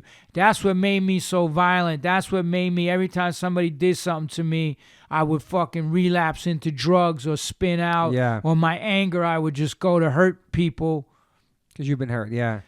But you can't live like that. No. It took me all the way. And then my mother telling me at 40, when I was writing the book, I was like, how do I end this fucking book? And I was living the ending. Because I was like, how do you end a book like this? I had all this shit in there about being molested and all this shit that happened and how she chose her boyfriend over us and left us in the home. And at that time, I had the record deal. And she had this boyfriend that didn't want us around. And that's what kept us in the home. Okay. Right? So then I got the record deal. And her husband at the time was a gambler and stole everything from her. And she left and was homeless. Fuck. I took my record company money and I got her an apartment, furniture, everything. Meanwhile, Frank started spinning out into drugs. Your brother, yeah. Almost died. All this shit. He's had like comas. I don't know how many. I lost count. Yeah. Actually, he's got to go to he's saying he's going into rehab last night. I'm like, I couldn't even deal with it. It's still going on. So then I'm trying to figure out how the fuck do I end this. This was right around 9/11. How do I end this fucking book? So then 9/11 happens, and the day before I go and do an intervention on Frank, this lady calls me up. She's like, your brother is in my attic. He's going to be dead. Come get him. Damn. September 10th, 2001. And I fucking went and got him, and I dragged him. I was like, you either going to come with me or I'm going to beat the shit out of you, knock you out, and drag you. I took him on the ferry. Next day, the planes hit. Motherfucker had to detox in my house for a month before I could get him to Puerto Rico and all that shit. And then I got him out, and I had anger towards my mother because, like, a lot of what's going on with him is what happened to us. Effectively, what happened to him, yeah. So then I get in the apartment, and she calls me up. She's like, I have something to tell you. And I was like, what? She's like, I don't want you to get mad. Oh, I was like, what? She's like, I was lonely. I was like, Ma. She's like, I let Carl move into the apartment. Oh, shit. The dude who didn't want me around. And that's when I blew up on her. I was like, it was on the phone. And I was just like, you never fucking cared about us? I fucking went off on her. She's like, stop saying that. And then she told me about the rape. And then we just sat there, like, crying for like 10 minutes, not saying nothing. Yeah. And that's how I ended the book. Fuck, man. Forgiven. It's fucking heavy, man. I had to forgive her. But, it was heavy. And then he turns out to have cancer. And she takes care of him. And he comes to my stoop. And this man was 240 pounds. Fucking blue collar, tough motherfucker. Yeah. 120 pounds dying of cancer. Crying on my stoop. Please forgive me. Then I had to go to the hospital. Fuck, man. And he's in a coma. And give the guy beads and incense and Prabhupada chanting. Sent them off. See you later. Had to forgive the dude. Man. So it's been a hard process. Yeah, man. I get choked up still talking about it. Cause it's real shit. It is, man. You've been through a lot of shit. Now me and my mom's is tight. Yeah. Is this? Have you ever had therapy before? Or no. Nah. My therapy was writing books and playing music. Writing, training, boxing, doing whatever, and Iron Man and fucking and my Krishna conscious meditation stuff, chanting. That's how I work through it. Yeah, you experience a lot of pain, man. A lot of pain. But you work through it, you got to be strong. You don't quit. That's why I said the last words of Evolution of a Cro-Magnon are, if I have one message, it's to live by the code of the true warrior. Never surrender. Never give up. Keep fighting. Stay in the fight. And that's what I be telling people now when they write me. I'm like, listen, man, you need a fucking day one. Yeah. It took me, when I came back from my whole 2-year crack shit, I came back to New York. And it's insane what I did in those 2 years. To be alive talking about it, yeah. Escaping off that fucking airplane that landed. The feds was there in JFK. I got away. I had 2 ounces of fucking coke. And I went to I burned every fucking bridge. Damn. And I went to a crack house in Alphabet City. And was freebasing that shit, and these dudes hit me with a fucking pipe and took all my shit. And I went and sat in Tompkins Square Park crying in the rain. Nothing. Fuck. You want to talk about, I say that too. People say rock bottom. I was under the motherfucking rocks with the maggots and the worms. Yeah. That's heavy, man. And I had nothing. And I went to the temple and I said, if you don't let me stay here, I'm going to be dead. And I climbed my way out of that, and I got a bike messenger job. They said the one devotee was very cool. He saved my life. He let me live there. He's like, you have to work. I've heard all about the shit that you did. Yeah. Because everybody knew.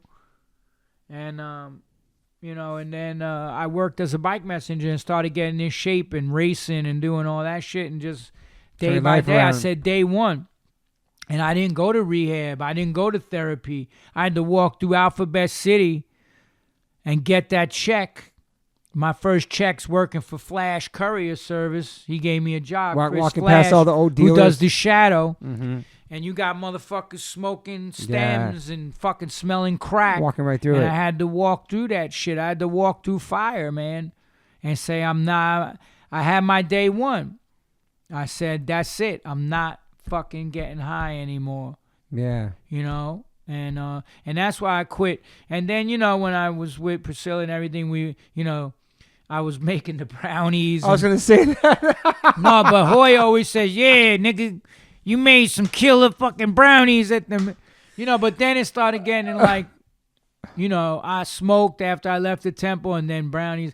And I started being like, you start getting those urges. And that's when I realized I'm a motherfucking addict. I'm an addict for the rest of my life. I'm just choosing not to get high today. Yeah. And that's where the real tough, I started really training hard and doing all that shit and being like, you know, I'm not going to get high anymore. That's it. What year was that? You quit. Because my going away party 2001, I have amazing photos I sent to you, and John and Adam got photos. Both you guys high as fuck eating marijuana like brownies at my going away party. Well, it was right after that, because 2001. what happened was after 9/11 with all that shit on my brother and everything, I had to. Oh yeah, because I left in 2001. It was after that. You're right. I had the weed courier service. That's right. So AJ says to his guru, his teacher, should I play music with this guy? And the Swami says, yeah, you can play music with him when he gets out of prison, because that's where he's going. Oh, and the shit. Swami told me all kinds of shit, because he does the Ayurvedic charts, and he knew my birth date and everything. And I'm telling you right now, that man called a lot of things for a lot of people that happened. And I got popped because of some stupid shit. Damn. On my business. And I gave it up and I walked the fuck away and I said, that's it, man. And it was like right after that, I was like, done. And you better tell him I was drinking. AJ called me Shakes the Clown because I was making the weed shakes. You know, fucking AJ was like, Shakes the Clown. Oh, you better shit. get off all that shit, because Swami said you better stop using. There's a lot of drugs. He goes, somebody in the band's doing drugs. Damn. Me. And then I just gave all that shit up, and I've been clean and fucking sober, you know, like 100%, not even. It's like 18, 19 years now, yeah. Yeah, but even before that, I was like, you know, I mean, I came off like the fucking pills. You're up for fucking 3-4 days freebasing and then crack. I mean, I did the craziest shit. I was robbing the Colombians on 18th Street and 8th Avenue, throwing them out of my car at fucking Your life is a movie. 80 miles an hour with Crazy Dave. He was supposed to hit him in the head with the Kyoga, bitched up. I had to fucking demo the dude, and he's trying to pull out a gun. And I'm like, got my hand on the fucking gun and driving the car and like, fuck, man. And then Robin just walking up, robbing snatching people. bags of fucking jumbo crack vials on Pitt Street. One time this guy sold me on Pitt and fucking Rivington, Stanton and Pitt, the projects. I'm a white motherfucker. You don't go down there in the 80s. This motherfucker sold me soap chips, my last $20. I went back. I go, yo, you beat me. You sold me fucking soap chips. He's like, I didn't do shit, motherfucker. I didn't sell you nothing. What you talking about, white boy? Get the fuck out of here before you get done. And he was there by himself. I fucking punched that motherfucker in the face, and he took off and ran into the Pitt Street projects, into the building, screaming, help, help. I chased a black man into the Pitt Street projects, caught him in the stairwell and beat him down and took all my money off of him. So, and just walking up, snatching bags of drugs off motherfuckers. Do you have any regrets with any of that stuff? Like looking back on it now, is that just how you survived? No, because like I was like, you know, I was the type of addict that did 300 push-ups a day and fucking trained in martial arts, and like I just was like, I'm gonna get my shit. Strong arm robbery. What they call that shit? Crazy. Any old school motherfuckers back in the day? heard the term Jocelyn? No, That's never what I heard was that. doing. Okay. And I was like, I'm going to get... That's why Crazy Dave loved me, because I had balls, and when it was time to get high and we didn't have no money, I was going to make shit happen. Yeah. My first episode with freebasing, the first time I ever freebased, I was in Miami with Crazy Dave, and his brother comes in the house with fucking 2 kilos. And he's Cuban in Miami. The Cuban cartel. It's gnarly. Right? So dig this. We start freebasing. The first time he goes, did you ever freebase before? I said, nah. They're putting the shit in the microwave and then do it and coming out with these fucking golf ball sized balls. The first motherfucking hit that I ever took. He's like, your life's gonna change forever. I took that hit. I was like, that's it. I started fucking grabbing the pipe from the other dudes smoking. They're like, this dude's a dick. We're leaving. So they left. And I was there with Crazy Dave, which I called him Daisy Crave after that shit because he was a punk. Ran his mouth. Okay. People that run their mouth when the shit hits the fan, then you see who's who. And so Crazy Dave says, you could sleep in Eddie's room. So we smoked the crumbs, and then finally he's like, yo, take these fucking Percocets and go to fucking sleep after like 2 days. And then I'm in his room, and he's got it all pimped out, waterbed, mirrored fucking ceilings, all the big, whatever the fuck. And it was that point where like you're going to sleep, but you're almost it was before sunrise. Yeah. You're going, I'm about to pass out after like 2 days of smoking freebase. And on the lawn outside, I hear this car roll up. And then I hear a door open. And then I hear the bolts of 2 fucking AR-15s. And then they did a walk around. First, they shot right into the room because that was Eddie's room. Fuck. Fucking waterbed explodes, the TV, the glass. I roll off the fucking floor. They walked around the whole house and emptied both clips, got in their car and left. Holy shit. I thought it was fucking Eddie. I was like, that motherfucker's dead. Harley was there. He just didn't know what we were doing. Like, he was there with his girl too. Fuck. He didn't know that we was freebasing. So then cops come and they're like, where's the drugs? I was like, if you saw Cocaine Cowboys, that was this time in Miami. They're like, I was like, they ain't no drugs. They're like, nobody does what these guys did without there being drugs involved. They emptied, this is AR-15s. They emptied 2 clips into this house. So then the cops left, and then the fucking phone rings. Eddie had gotten word from the neighbors. He's like, yo. Dave was like, yo, what the fuck? He's like, yo, you guys better get out of there, man. That coke was from these Cubans. I took fucking Jesus 2 kilos. Christ. So then we got to leave. And that night, the next day, they came back, and they're outside, and Dave's talking in Spanish. And I go outside, and I'm like, oh, you guys are the ones that paid us a little visit the other night. And the dude, I seen evil motherfuckers, but this dude, he goes like this and says some shit in Spanish and fucking moves his shirt, and he's got a pistol fucking right there. And he told Dave that if I don't get inside, he's going to blow my head off right there. Oh, shit. And then they turned out that Eddie stole that money, the coke from them. Fuck. So that was my first freebasing experience. Fuck. So it's just the drug shit will put you in bad places. So that's why I was like, even the LSD, my first trip, that guy Bobby K tried to murder me with a hunting knife. He had a fucking bad trip. Yeah. So it's like every time I've been involved with drugs, bad things happen. Prabhupada said, drugs will bring a violent death to your life. And I've seen all these people die around me, and all this fucked up shit happen. And I was like, you know what? I got to first I have to put my foot down. I don't call it straight edge. I just say, hey, man, I'm clean and fucking sober. Yeah. I want to live my life. There's shit I want to do. I want to get, open another yoga center to help people, help finance feeding the homeless, write some more books and TV shit and whatever the fuck.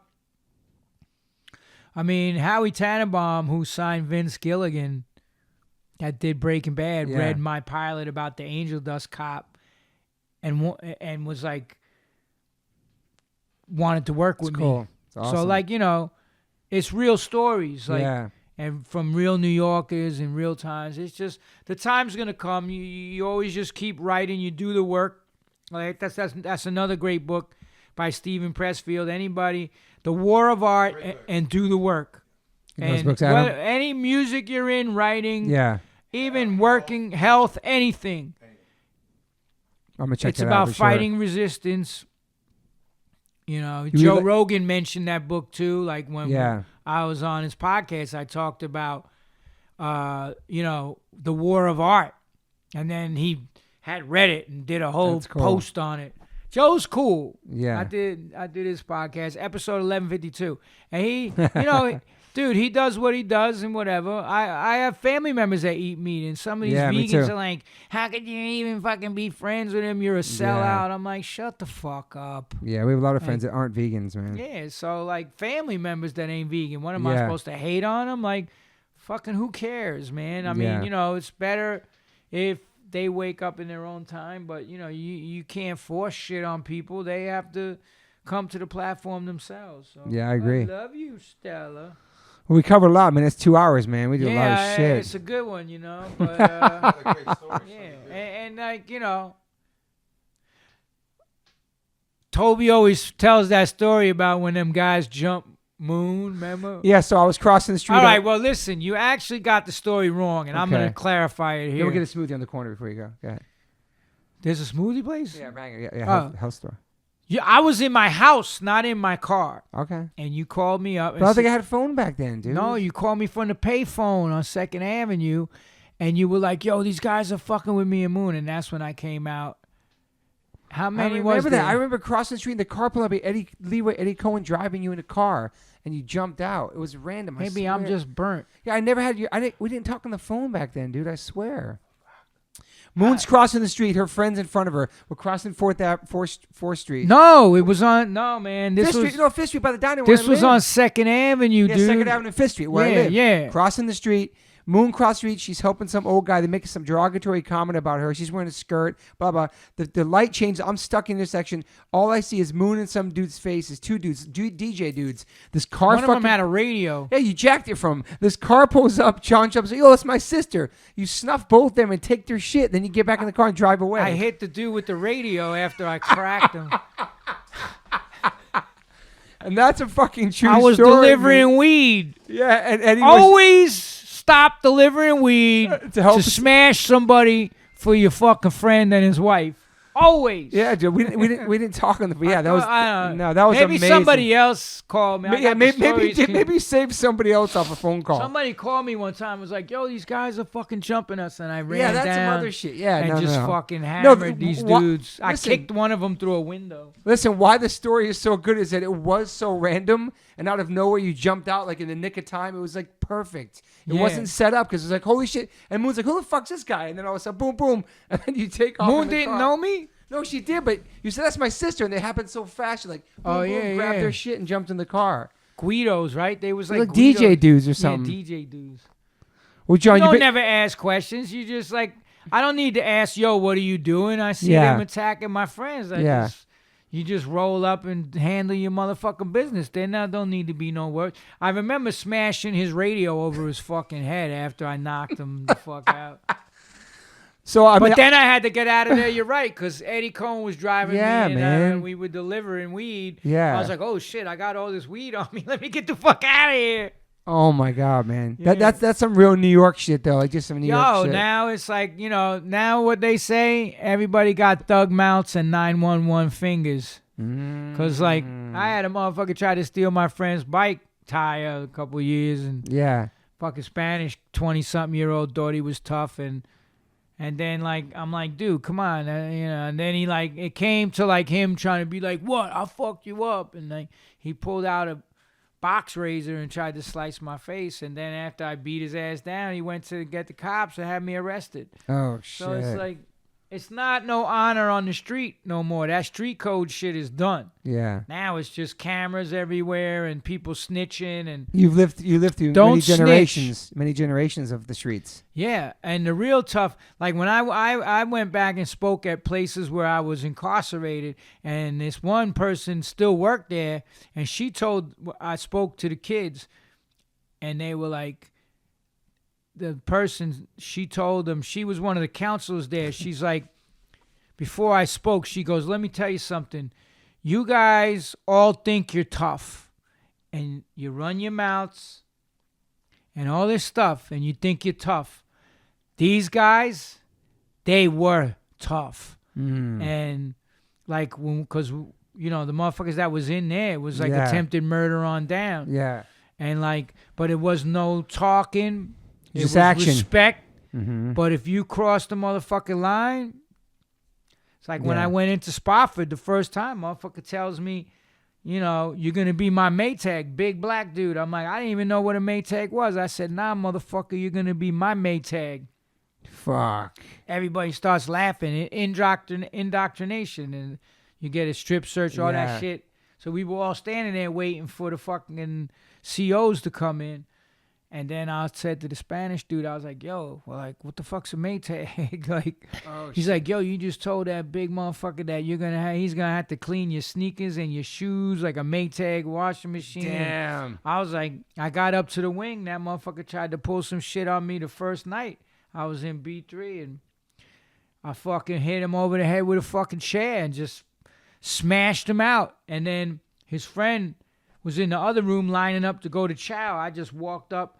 And I dropped him with one shot and stomped him. And then they put me in the cells, the break room.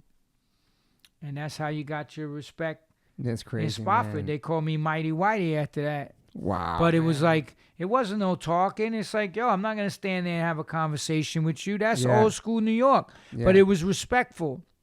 I'm working on this real funny book about how to survive in New York City now for New Jacks and all this shit. But it's comedy. Yeah. Like, I'm a fucking 58-year-old New Yorker this year that been down fucking on the streets since the fucking 70s when this shit was real. I seen people get murdered in front of me for running their mouth. You seen a lot of stages. And for nothing. Yeah. That time when I was selling the acid and then went into McCann's bathroom and the guy just fucking comes in with a fucking knife, and the guy's in the bathroom toilet shitting. No words were ever exchanged. At first, I thought he was trying to rob me. Fucking turns around, kicks the toilet stall in, and just fucking slices this dude to pieces and kills him right then and there. And I'm standing there like, and I look, and he's between me and the door, and I'm the only witness. And the motherfucker walks up to me with a blood dripping off the knife. Spanish dude killed a black dude looking at me. I was like, thought I was going to die. Damn. And he goes like this. Not one word was spoken in the murder or anything. And the Spanish dude goes like this. He puts his finger to his lip and goes, shh. Drops the blade on the floor and runs out. Damn, dude. That's the kind of shit. Wow. That's the shit that you grew up see seeing out and shit. there. Yeah. Well, so fuck, you man. kept you were respectful of everybody. Yeah. In Alphabet City back in the day, Avenue A, you were adventurous. B, you were bold. If you went to C, you were crazy. D, you were dead. Yeah. Now it's A for Abercrombie and Finch, B for Balducci's, whatever the fuck. It's like it's not the same. And now everybody's a tough guy because they watch UFC or go do jiu-jitsu or whatever. That don't mean shit on the street. Yeah. Because a little crazy motherfucker like my boy that did fucking 20-something years for murder will kill you. Yeah. You didn't survive what he just survived. Mm-hmm. He just survived 20 years in gladiator school of a motherfucker's trying to take his life. Yeah. You don't know nothing about that. Yeah. So don't come down and act like you're a fucking tough guy. Yeah. Because somebody out there, It's tougher than you. like just the other night, I walked my dog. It was 3 a.m. He was sick. He had diarrhea. I had to fucking get up and walk him out. And this fucking guy is like, got his dog off the leash, going through the garbage cans. Big brolic fucking homeless dude. His dog runs across the street towards my pit bull and starts trying to attack him. And I'm like, yo, get your fucking dog, dude. What the fuck? He's like, yo, fuck you. You don't talk to me like that. I'll fucking kill you and your dog. I was like, yo, there ain't no need for all that. Now my philosophy is, walk away. Yeah. So then the dude was like, what? Say I won't, motherfucker. And he had a fanny pack. And I'm like, he's reaching in there. He's like, I'll stab you, motherfucker. And I'm like, if anything comes out of that fanny pack, you're going to be sorry, dude. Yeah.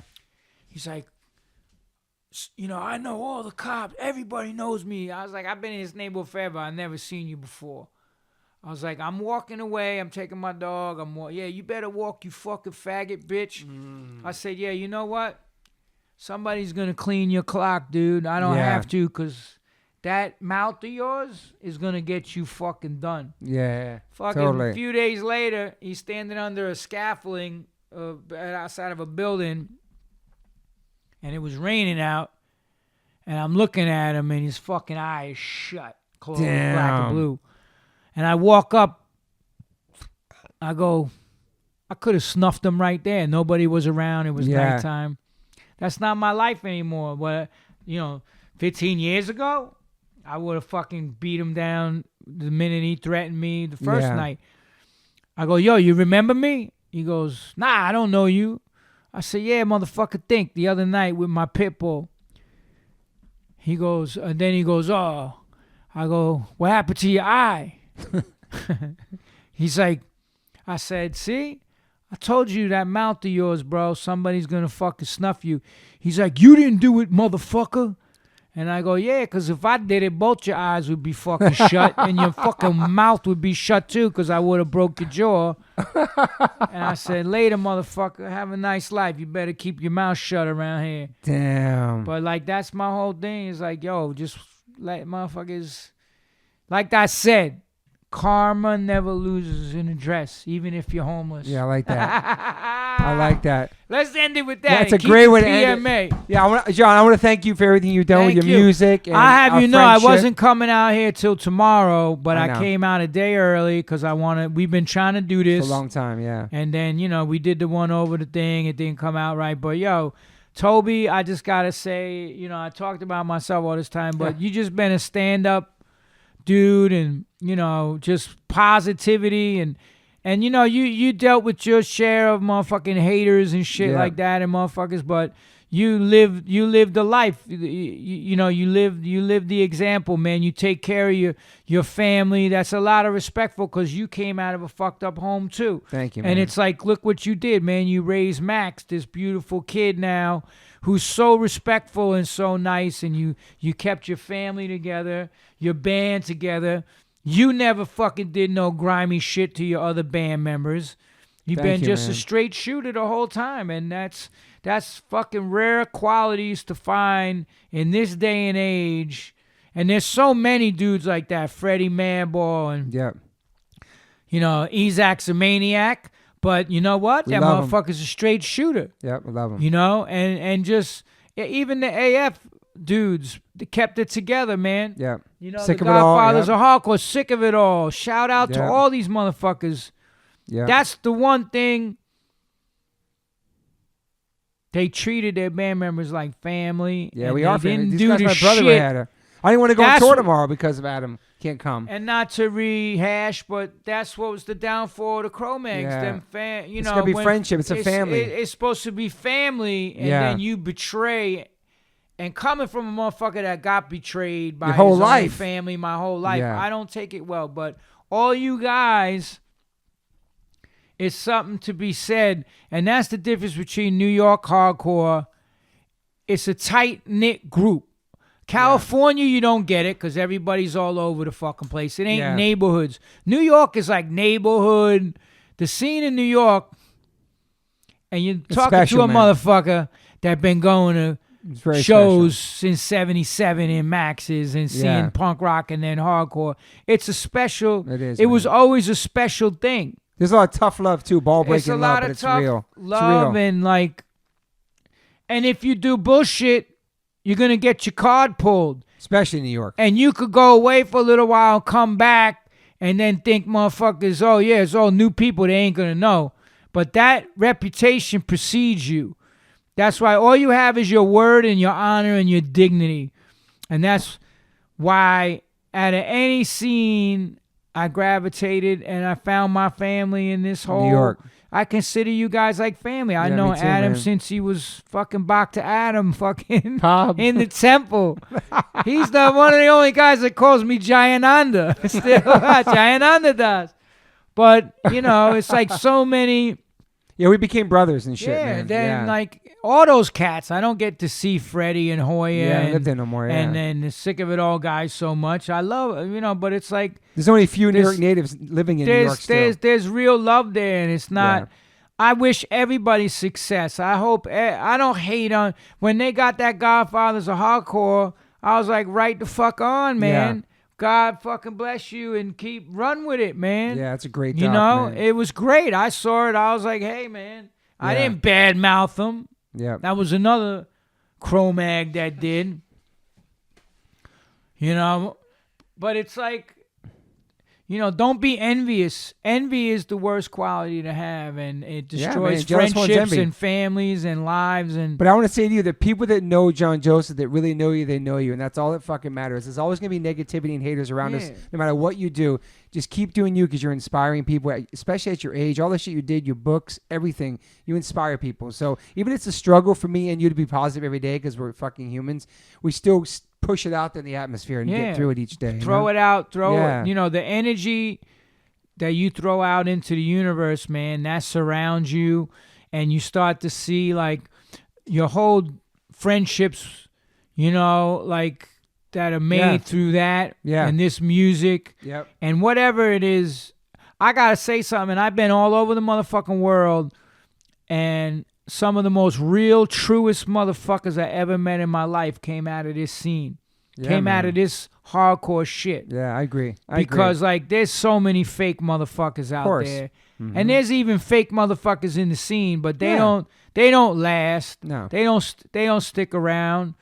But and my closest friends ever made was from this scene, for sure. Absolutely. So that's when you don't have a family, then you make a family, you make a tribe, and that's what we've been able to do. And even though it's like we don't go out and hang out, you're out here, I'm in New York. Totally. There ain't shows as much as there used to be or whatever the fuck, but it's like, and we're older. Yeah. Everybody's connected doing still. Their shit and positive and keeping it going and doing good stuff.